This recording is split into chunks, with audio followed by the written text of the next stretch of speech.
نو د قرآن د صحیح ویلو دپاره مونږ صحیح زده کوو تجوید یې زده کوو. اوس تجوید څه ته وایي دا به یاد کړئ. نن به صرف یوه خبره کوو. څو یوه چې تجوید څه ته وایي. ګوره یو حرف چې ته ادا کوې که نه الف با تا ثا دا حروف دي. تاسو چې ورته انګلیش کې الفابیټس وایي بل ورته څه وایي لیټرز ورته وایي. نو کوم الفابیټس چې دي د عربۍ الف با تا ثا دې ته حروف وایي. یو ته حرف وایي او ډېرو ته څه وایي حروف. نو اوس چې د کوم ځای نه دا روزي ادا کیږي لکه ثا د یو ځای نه ادا کیږي که نه په خوله کې. قاف د دې ځان له ځای دی. ها د دې ځان له ځای دی. نو د کوم ځای نه چې دا حروف ادا کیږي دې ته مخرج وایي. څه ورته وایي مخرج. د کوم ځای نه چې دا حروف روزي ادا کیږي دې ته څه وایي هغې ځای ته مخرج وایي. دا به درته یادي. او یو بله خبره تاسو چېرته داسې کړي که نه چې یو سین دی سین او یو صاد دی. سین دی بل صاد دی. نو په صاد او په سین کې څه فرق دی تاسو ته پته شته؟ سین خلک نری وایي او صاد خلک څه وایي ډک وایي پیړ وایي. دا نریوالی او دا پیړوالی نریوالی او ډکوالی دا د دې حرف صفت دی. څه دی صفت دی. وایي دا ډک دی. نو یو صفت دی د هغه حرف که نه هغه ډکي او دا نری حرف دی ویلی کېږي نری دا د هغې صفت دی. نو صفت دی وپېژندو او مخرج دی وپېژندو. د قرآن چې کوم حروف دي حروف یا د عربۍ چې کوم حروف دي هغه چې خلک د خپل مخرج نه ادا کوي او د خپلو صفتونو سره ادا کوي دې تجوید وایي. اوس په ستا سبق څنګه وي ته به اورې څنګه سبق په داسې اورې. تجوید وایي ښکلي کولو ته. تجوید څه ته وایي؟ دا لفظ نه تجوید د دې معنی څه ده معنی ښکلي کول. او یو د دې تجوید ډیفینیشن دی تعریف. نو معنی خو دا د یو څیز ښایسته کول او تعریف یې څه دی حقه دی مخکې چې مې درته ووي. سو حروف د عربۍ حروف د خپل مخرج نه سره د خپلو صفاتو ادا کول دې ته څه وایي تجوید. صفات پیژنې که نه صفات پیژنې صفت څه ته وایي. یو حرف دی که نه حرف صاد یو حرف دی که نه او سین هم یو حرف دی. نو سین مونږ نری وایو او صاد مونږه ډک وایو. پوهېږې پې نو صاد کې ډکوالی دی او په سین کې نریوالی دی. دغې ته صفت وایي. دا د حرف صفت دی. سین دغه صفت دی نریوالی او د صاد دا صفت دی چې دې کې ډکوالی دی. دې ته صفات وایي. ته پې پوهېږې هلکه. نو اوس په ته دې نه پس دا یې زده کوې. مخکې به تا وي سبحانک اللهم وبحمدک وتبارک اسمک وتعالی جدک ولا اله غیرک لا اله الا انت. مخکې به داسې مونځ وي. اوس به داسې مونځ نه وي. اوس په آرام چې تجوید وکړو بیا به سبحانک اللهم وبحمدک وتبارک اسمک وتعالی جدک ولا اله غیرک.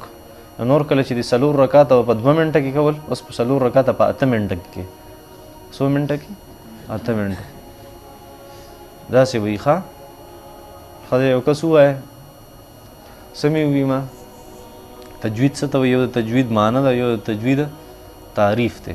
دا تجوید معنی دا ده څیز پوهه کول او تعریف یې دا دی چې حروف خپل مخرج نه ایستلو سره د خپلو صفاتو حروف ادا کول د خپل مخرج نه سره د خپلو صفاتو اسان دی. په دواړو مې مخکې اسان پوهه کړی. دا به راته یادي. لاندې کښېنې څو کسان یې 2 4 6 8 10 15 یې که نه 15 2 2 3 3 کسان کښېنې او دا یو بل نه سم واروي چې داسې ته یاد شي چې بلکل که نه درځي بیا بل ملګري نه تپوس کوې لاندې لاړ شي دا یاد کړې. ښه اوس دقه ستاسو سبق خو نن زه مې لیکې زه به کتابونه درکړم هغې کې شته. ښه یا ایها الذین آمنوا كونوا قوامین لله شهداء بالقسط ولا يجرمنكم شنآن قوم على ألا تعدلوا اعدلوا هو أقرب للتقوى واتقوا الله إن الله خبير بما تعملون وعد الله الذين آمنوا وعملوا الصالحات لهم مغفرة وأجر عظيم والذين كفروا وكذبوا بآياتنا أولئك أصحاب الجحيم صدق الله العظيم. اللہ جل شانو فرمایا یا ایہا الذین آمنو اے ایمان والو کونو شی قوامین محکم ولاړ للہ دا اللہ دا پارا شہداء گواہی ورکون کی بالقسط پا عدل سرا ولا یجرمنکم او باعث نکلی تاسو لرا باعث نکلی تاسو لرا شنآن قوم دیو قوم دشمنی دیو قوم بغض ولا یجرمنکم او راپار دی نکی تاسو برانگی اخت دی نکی تاسو لرا شنآن قوم دشمنی دیو قوم یا بغض دیو قوم علا ان پدی خبر باندی لا تعدلو چی تاسو عدل انکی اعدلو عدل کوي ہوا دا عدل اقرب للتقوى ډیر زیات نږدې ده تقوا ته واتقوا الله دا الله جل شانو نو یریږي ان الله بشک الله خبیر همیشه خبردار دی بما په هغه سبان تعملون چې تاسو کوم عمل کوي وعد الله الله وعده کړی دا الذين دا خلق سره امنو چې ایمان راوړي او عملوا الصالحات او نیک اعمال کوي لهم د دې لپاره لهم د دې لپاره مغفرة بخنه ده واجر عظیم او لوی اجر ده و اجر ده عظیم لوی والذین وها کسان کفرو چې کافران دي والذین کسان کفرو چې انکار کړي وکذبوا او د دروغ نسبت کړي به آیاتنا زموږ آیتونو ته اولئک دا خلق اصحاب الجحیم جهنم والدی اصحاب الجحیم خاوندان د جهنم دي. الله جل شانه دی آیتونو مبارکو کې د عدل او د انصاف تذکرہ کوي. موږ چې څه ته انصاف وایو عدل الله د عدل تذکرہ کوي او بیا چې څوک عدل کوي د هغې الله جل شانه کم انعام دی هغه ذکر کوي او کم خلق چې عدل نه کوي نه الله جل شانه د هغې سزا ذکر کوي. الله جل شانه فرمایا یا ایها الذین آمنو اے ایمان والو کونو شی قوامین محکم ولاړ لله خاص ته الله د پاره شهداء بالقسط شهداء گواہی ورکون کی بالقسط په عدل سره. مخکې تاسو ویلو په واذکروا نعمت الله علیکم چې د الله جل شانو نعمت یاد کې په خپل ځان باندې یو خبر هم دا ذکر کوله چې د الله جل شانو احسانات دومره ډیر دي چې هغه څوک شمارلی نه شي. اگر چې څوک شمارلی نه شي خو بیا هم دا تذکره د الله جل شانه د نعمتونو دا د انسان د طاعت او د بندګۍ چې کومه جذبه د هغه نور هم سیوا کوي. نو مخکې تکالیف ذکر شو. تکالیف دا مطلب دی چې د الله احکامات ذکر شو دا کوي داسې کوي داسې کوي داسې کوي. بیا الله هغې ته خپل احسان ویلی چې په تاسو مې دا احسان دی. نو اوس الله جل شانه فرمایي چې دا په ما په تاسو باندې کوم احسانات کړي دا خو شمارلی کېږي نه. په دوو خبرو کې دا ټول احکامات او احسانات زما رابند دي. په څو خبرو کې؟ په دوو خبرو کې. یو دا چې د الله جل شانو کم حقوق الله ذکر کړي دي.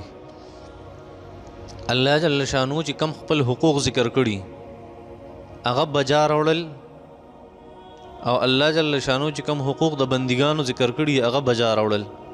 دا ټول د الله جل شانو احکامات او احسانات په دې دوو خبرو کې رابند دي. دو خبرې د انسان لپاره ضروري.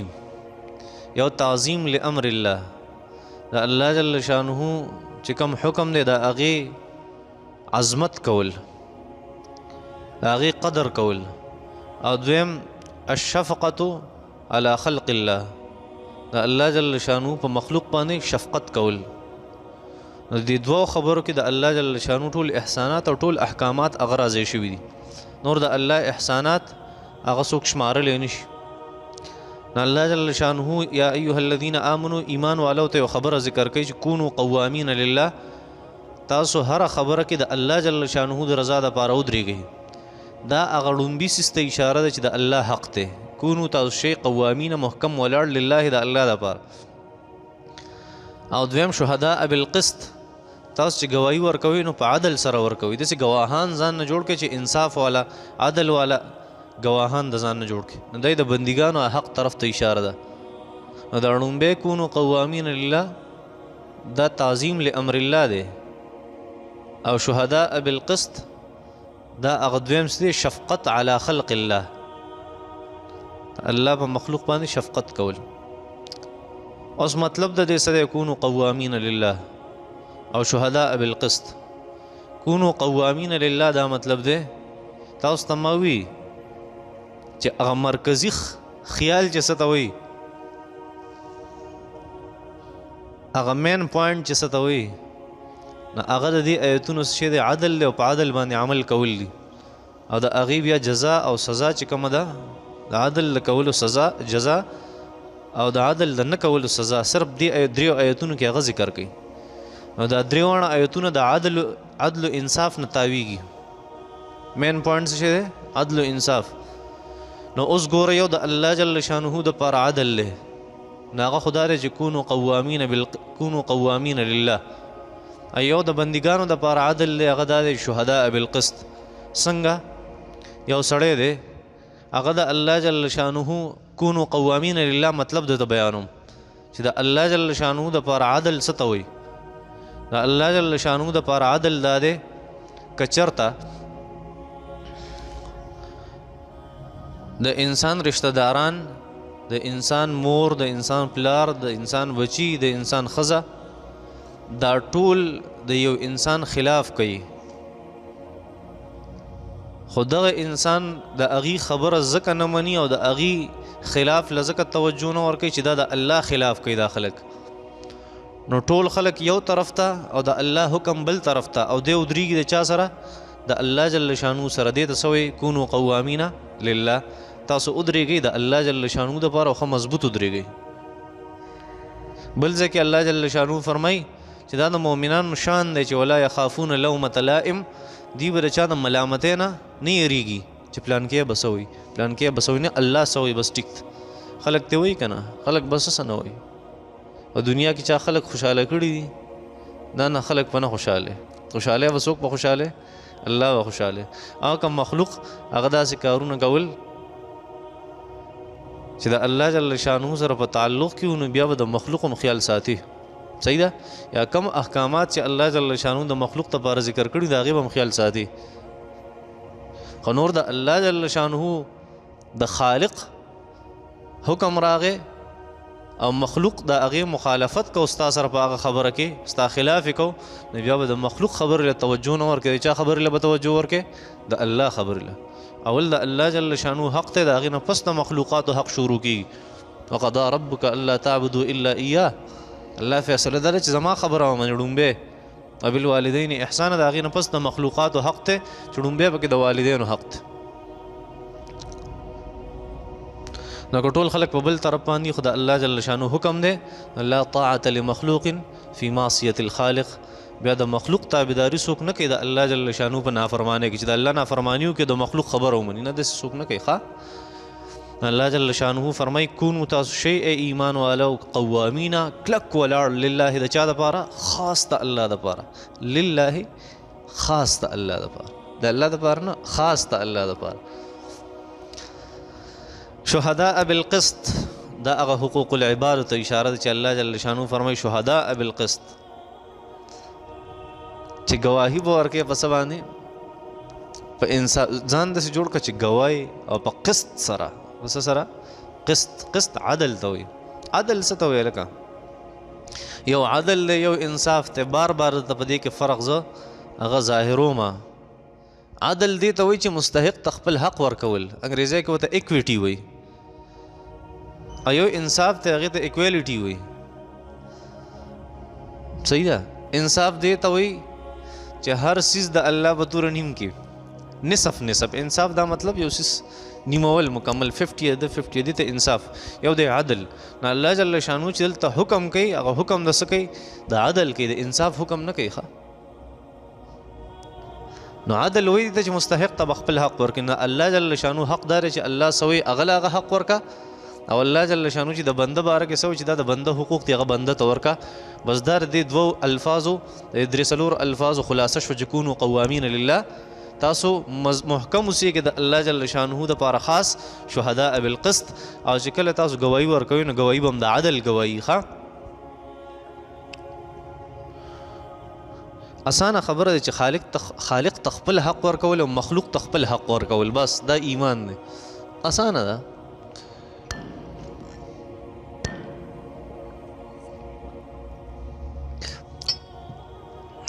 شهداء بالقسط یا شهداء گواه څه ته وایي الشاهد گواه څه ته وایي گواه دې ته وایي که نه چې کوم څیز هغه لیدلی دی هغه بیانوي گواه دې ته وایي چې کوم څیز ته هغه حاضر شوي هغه څیز هغه بیانوي الله جل شانو فرمایي که نه کونو قوامین لله یو مسله راله نو په هغې کې د الله رضا ته ګوره شهداء بالقسط لکه ته بیا په هغې کې یو بیان کې نو بیان ګورې د عدل کوه ګډ وډ کارونه کې صحیح ده اخو الله جل شانو فرمایي چې د عدل نه کار اگر چې د کافر سره ولي نه د عدل نه کار اگر چې د کافر سره ولي نه حالانکه کافر خو د انسان مخلص نه دی بیا هم الله جل شانو دا حکم کوي چې د کافر سره هم د عدل معامله کې د کافر سره به د عدل معامله کې د هغې د حقوقو به هم خیال ساتي الله جل شانو چې د کافر د حق خبره کوي د مسلمان د حق په څه شاني الله جل شانو فرمایي ولا یجرمنکم شنآن قوم علی الا تعدلوا د یو قوم دشمني او د یو قوم سره بغض د یو قوم سره کینه هغه د تاسو په دې باندې راپار نه کړي په دې د تاسو مجبور نه کړي چې تاسو د هغې خلاف خبره وکړئ د عدل خلاف نه څه چې عدل دی د هغه کم حق دی هغه ته ورکړه اگر چې ستا دشمن دی او چې کوم د هغه حق نه دی می ورکوه ورته اگر چې ستا رور دی دې ته څه وایي عدل ورته وایي عدل په معنی باندې پوه ولا یجرمنکم الله جل شانو فرمایي تاسو دې را پورته نه کي تاسو دې باعث نه کي شنآن قوم د یو قوم بغض علی ان په دې خبره باندې لا تعدلو چې تاسو دې عدل نه کوي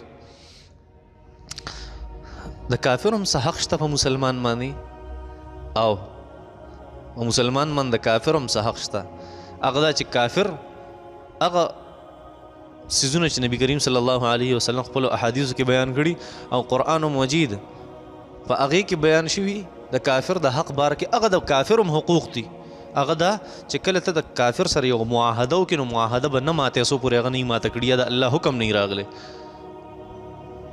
نه پوهېږئ په دې باندې واوفوا بالعهد ان العهد كان مسؤولا تاسو به د وعدې پابند یا د اګریمنټ پابند به کومه معاهده چې هم د هغې سره کړې د هغې پابند به نه به ماتوئ الله جل شانو په سورې انفال کې فرمایي که دوی چېرته وعده ماتوي نو فانبذ الیهم علی سواء تم وعده ماته که دوی چې بیا څه کوي بیا تم کوه خو چې تا سره معاهده کړې دی یو کافر نو ته به معاهده نه ماتې دا د مسلمان د شان خلاف چې دا د کافر حق ته چې وعده یې ورسره کړې ده بس دا به اوس پوره کې نه رسئ زما په دې خبرو باندې دویمه خبره د کافر سره عدل هغه دا دی چې یو انسان مسلمانان کله په جنگ شي د کفارو سره د کافرو ماشومان به نه وژني د کافرو ماشومان به نه وژني دا په مسلمان باندې حق دی د کافر چې د هغې د ماشومانو به خیال ساتي دا خو که ته د هغې ماشومان وژني د هغې مشرانو ته تکلیف ورکوې په دې باندې نو دا غلطه ده ځکه دا د خر په ځای کولال داغلی دی د خر په ځای کولال داغلی دی کار چا کړی ته وژنې څوک د کافرو ماشومان به نه وژني ځکه نبي کریم صلی الله علیه وسلم چې خپله یو دسته به جهاد دپاره نو ډېره بهترینه خبره به ورته ذکر کوله چې ډېر بدبخته خلک د هغې نه ناخبره دي او د جهاد نارې وایي نبي علیه صلات وسلام به وفرمایل خپلو خلکو ته خپلو مجاهدینو ته چې یاد ساتئ ګورئ تاسو خو جهاد له لېږمه خو لا تقتلو النساء زنانه به نه وژنئ ولا تقتلوا الاطفال ماشومان به نه وژنئ ولا تحرقوا الحرث والنسل فصل ته او نسل ته به نقصان نه رسوئ او دلته پردی فصل وخه او پردی سکول لوټه او دا مال غنیمت دی دا د قرآن خلاف دی د حدیثو خلاف دی او بیا د مسلمان مال سره دا چل کول دا ډېر غټ نقصان دی د کافر مال سره دا چل دی چې الله چې نبی علیه الصلاۃ والسلام فرمایي فصل ته نسل ته ماشومانو ته زنانو ته بوډاګانو ته دې ته بس نه وایه دا د کافر باره کې فرمایي نو بیا د مسلمان په ملک کې بیا د مسلمان خلاف او د مسلمان مال ته مال غنیمت ویل دا انتهایی د عدل خلاف ته دا خبره ښه. دویمه خبره مې ته دا ذکر کړه چې عدل دا مطلب دی چې مستحق ته خپل حق ورکا. نو د کافر د دغې حقوقو مونږ خیال ساتو هغه ول ورکو خو یو بله مسله ده عدل وایي دې ته مستحق ته خپل حق ورکول صحیح ده.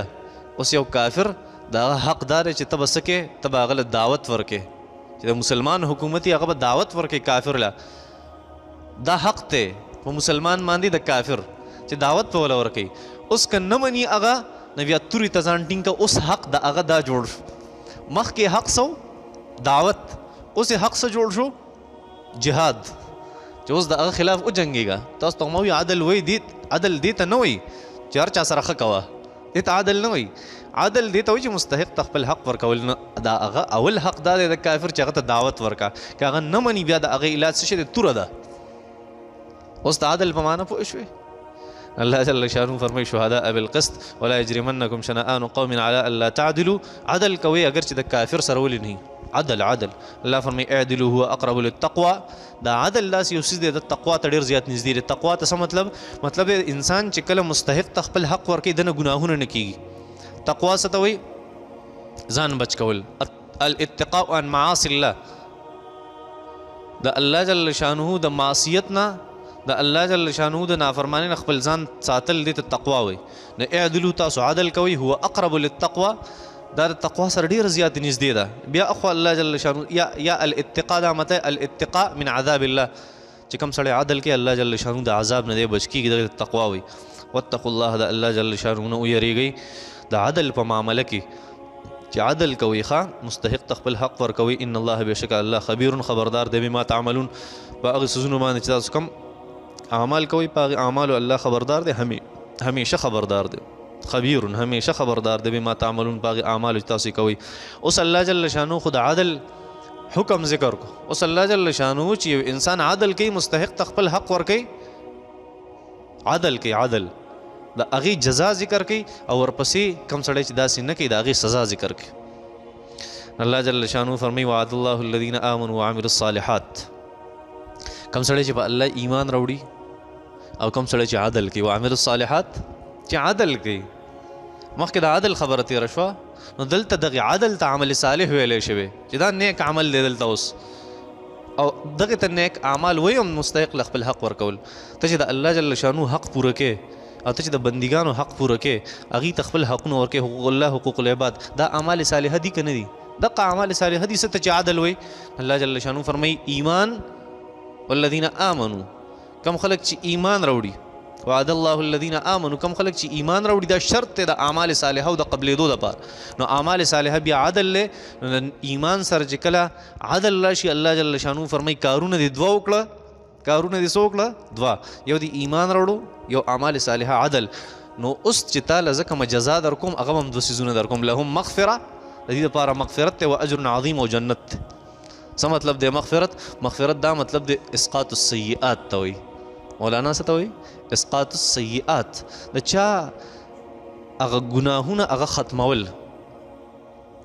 فاولئک یبدل الله سیئاتهم حسنات الله جل شانه داسې کوي چې یو انسان کله ښه کار وکړي که نه د هغه بد کار پې لر کړي هغه بد کار چې یو نیکي کوي که نه یو واړه ګناه ختمیږي یو نیکي کوي یو واړه ګناه ختمیږي. قرآن مجید وایي سورة هود کې الله جل شانه فرمایي ان الحسنات يذهبن السيئات ذلك ذکر للذاکرین.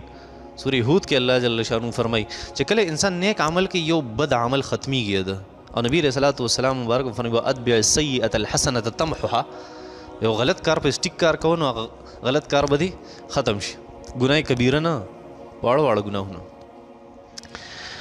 الله جل شانه فرمایي دوه کار وکړه آمنو ایمان راوړه وعملوا الصالحات او عدل کوا لهم مغفره واجر عظیم. اجر عظیم جنت ته وایي اجر عظیم به درته ملاویږي. الله فرمایي لهم مغفره ستا چې کوم ګناهونه دي هغه به نیکو ته واړو نیکو ته به دله واړو دوه انعامات. اوس الله جل شانه فرمایي والذین کفروا وکذبوا چا چې دا دوه اعمال نه کړه، ایمان نه او اعمال صالحه عدل نه، والذین کفروا کوم خلک چې انکار کوي وکذبوا بآیاتنا، او موږ چې د عدل لا آیتونه ذکر کړه دې ته دروغ نسبت کوي، نو دوی سزاګانې هم دي اولئک اصحاب الجحیم، دی جهنم والدي سدي جهنم وال. دویمه سزا کوم ځای کې د مولانا دویمه سزا دقیق کې د اولئک اصحاب الجحیم، اولئک اصحاب الجحیم دی جهنميان دي، اصحاب اولئک اصحاب حسر دی حسر صحیح ده، اولئک اصحاب دق جهنميان دي، څه مطلب دی چې دی په جهنم کې او په جهنم کې به همیشئ، ځکه اصحاب راغله، المصاحبه تقتضي الملازمه، ته چې مصاحبت یاد کړې مطلب دا دی ته ویې که نه صاحب الصحراء، اصحاب الصحراء الملازمون بها، اصحاب الصحراء الملازمون بها، دغه مطلب دی مولانا. والذین کفروا وکذبوا، والذین کسان کفروا چې ایمان نه راوړي انکار کوي، وکذبوا بآیاتنا او زموږ د عدل سره ټوکې کوي، الله فرمایي د دروغ نسبت ورته کوي، اولئک اصحاب الجحیم دقه جهنميان دي، همیشه به په جهنم کې. امام رازي رحمت الله علیه ذکر کړي د دې آیت مبارکه نه دا معلومیږي چې صرف کافر به همیشه په جهنم کې، مسلمان همیشه په جهنم کې نشي پاتې کېدی. وصلی الله تعالی علی خیر خلقه محمد و آله و صحبه اجمعین.